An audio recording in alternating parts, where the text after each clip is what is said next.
बिस्मिल्लाहिर्रहमानिर्रहीम।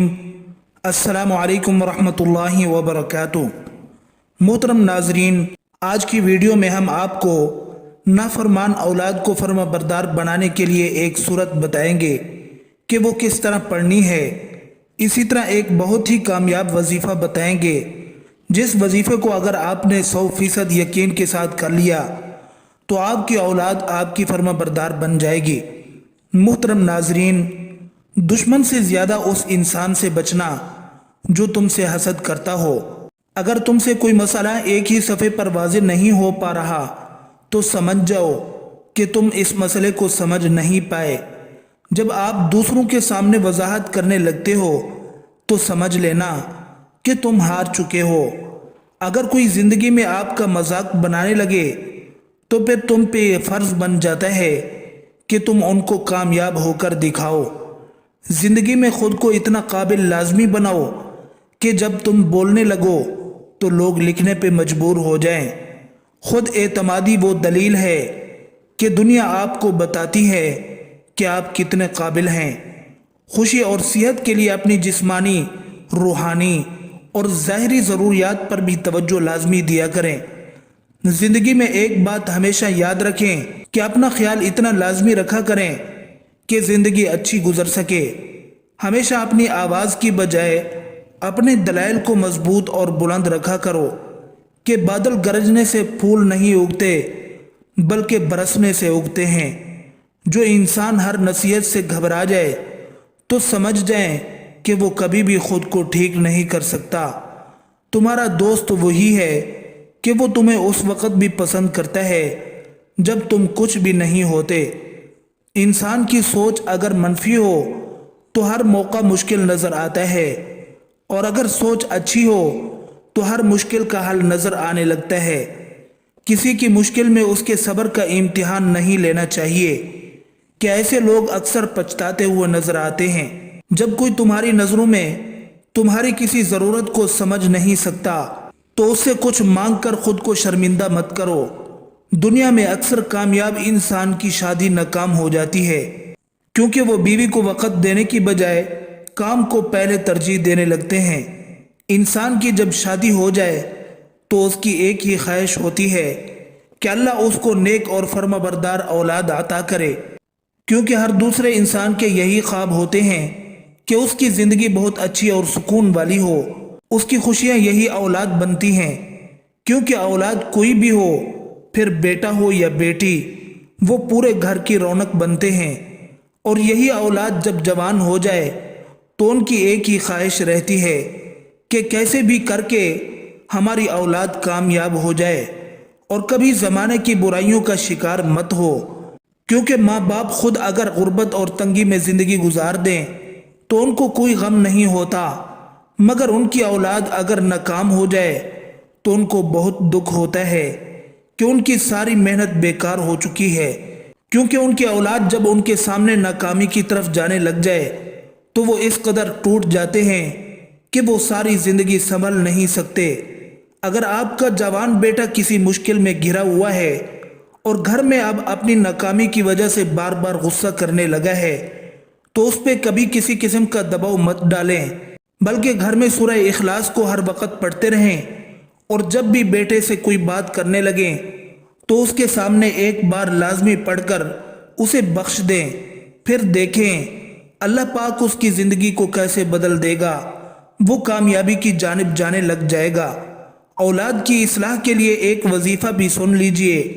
ये याद रखना, अगर तो वाक़ियतन औलाद गलती पर है, नाफरमान और सरकश है, और आपने 100% यकीन के साथ ये वजीफ़ा कर लिया तो ये हो ही नहीं सकता कि औलाद की इस्लाह न हो।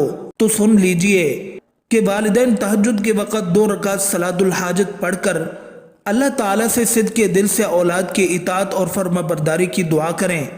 नीज़ रोज़ाना फजर और असर के बाद अव्वल व आखिर 11 मरतबा दरूद शरीफ पढ़ने के बाद अस्लिह ली फ़ी ज़ुर्रियती का विर्द करके दुआ करें। अगर आपने 100% यकीन से वजीफ़ा किया तो इंशाअल्लाह आपका काम हो जाएगा।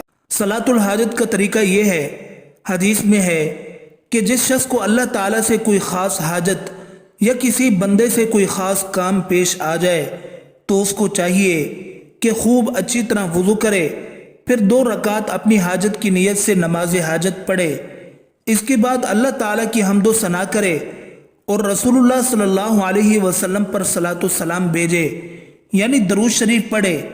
اس کے بعد یہ دعا کرے، لا الہ الا اللہ الحلیم الکریم، سبحان اللہ رب العرش العظیم، الحمد للہ رب العالمین، اسألک موجبات رحمتک وعزائم مغفرتک والعصمت من کل ذنب والغنیمت من کل بر والسلامت من کل اثم، لا تدع لی ذنبا الا غفرتا ولا ہما الا فرجتا ولا حاجتا ہی لک رضا الا قضیتها یا ارحم الراحمین۔ اور ایک بات ہمیشہ یاد رکھیں، اپنے جوان بیٹے کو زندگی میں 2 چیزوں کی لالچ مت پڑنے دیں۔ ایک دولت یعنی روپے پیسے کی لالچ مت پڑنے دیں، کیونکہ یہ لالچ انسان کے رشتے بھی ختم کر دیتی ہے اور انسان اپنوں کو بھی چھوڑ جاتا ہے۔ دوسرا، اس کو زندگی میں جھوٹ بولنے کی لالچ مت پڑنے دیں۔ وہ جب کبھی جھوٹ کا سہارا لینے لگے تو اس پہ غصہ مت کریں، بلکہ پیار اور عزت سے سمجھائیں، کیونکہ یہی 2 چیزیں انسان کے اندر غصہ پیدا کرنے کی وجہ بنتی ہیں اور انسان ہر وقت بلا وجہ غصہ کرنے لگتا ہے۔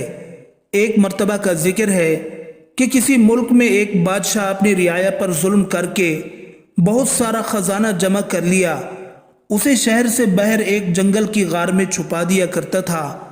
اس غار کے دروازے کی 2 ہی چابیاں تھیں، ایک بادشاہ کے پاس اور دوسرے اس کے وزیر کے پاس۔ ان کے سوا کسی کو بھی اس غار کا علم نہیں تھا۔ ایک دن صبح کے وقت بادشاہ خزانہ دیکھنے کے لیے غار کی طرف گیا اور دروازہ کھول کر اندر داخل ہو گیا۔ خزانے میں ہیرے جواہرات، چاول اور گندم کے انبار کی طرح بکھرے پڑے تھے۔ بادشاہ اس خزانے کو دیکھ کر بہت خوش ہوا، لیکن اندر آتے وقت وہ غار کا دروازہ بند کرنا بھول گیا تھا۔ اسی وقت وزیر کا گزر اس غار کی طرف سے ہوا۔ وزیر نے جب خزانے کا دروازہ کھلا دیکھا تو حیران رہ گیا۔ وہ سمجھا کہ غلطی سے دروازہ کھلا رہ گیا۔ اسی خیال کے تحت اس نے دروازہ باہر سے بند کر دیا اور محل میں پہنچ کر یہ بات بھول گیا۔ جب بادشاہ ہیرے جواہرات کا معائنہ کرنے کے بعد فارغ ہوا تو واپسی کا سوچا، لیکن جب وہ دروازے کی طرف پہنچا تو دیکھا کہ وہ بند تھا۔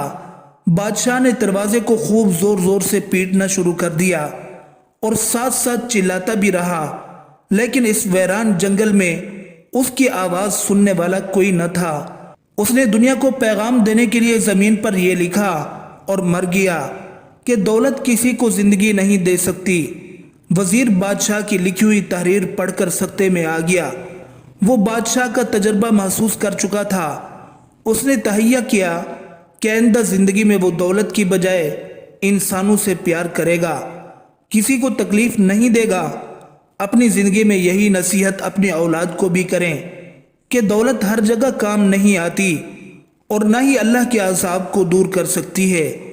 اگر اللہ تعالیٰ کے عذاب کو خود سے دور کرنا ہے تو اسی دولت کو اس کے لوگوں پہ خرچ کرو، دوسروں کی مدد کر کے دیکھو، یہی دولت تمہارے لیے جنت کو بھی خرید سکتی ہے اور تمہیں دنیا اور آخرت میں کامیاب بنا دیتی ہے۔